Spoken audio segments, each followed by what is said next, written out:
Pozdrav svima, danas ću pokazati kako da obrišete folder Windows Sold, znači koji se nalazi ovdje, vidite.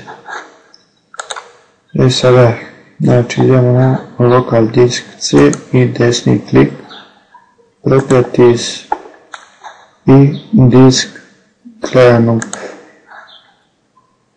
Samo sačekamo da se i sada kliknemo na cleanup system files. To malo sačekamo.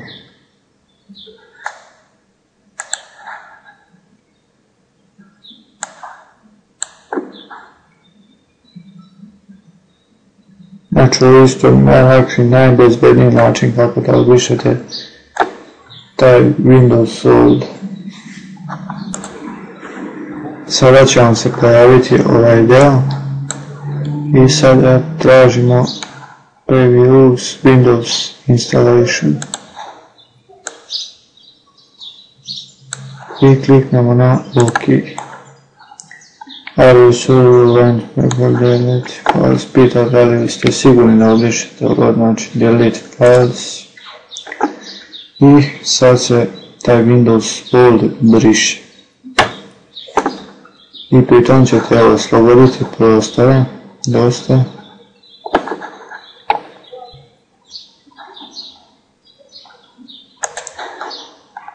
Sada isto sad čekate malo da se obriše, se izbriše. I sada ćemo da vidimo da li se izbrisao Windows Sold. Evo vidite, sada je 50 GB slobodnog prostora. I znači Windows Sold više nema. To bi bilo to. Nadam se da sam pomogao. Ako jesam, kliknite na like, share and subscribe za više video tutoriala. Pozdrav!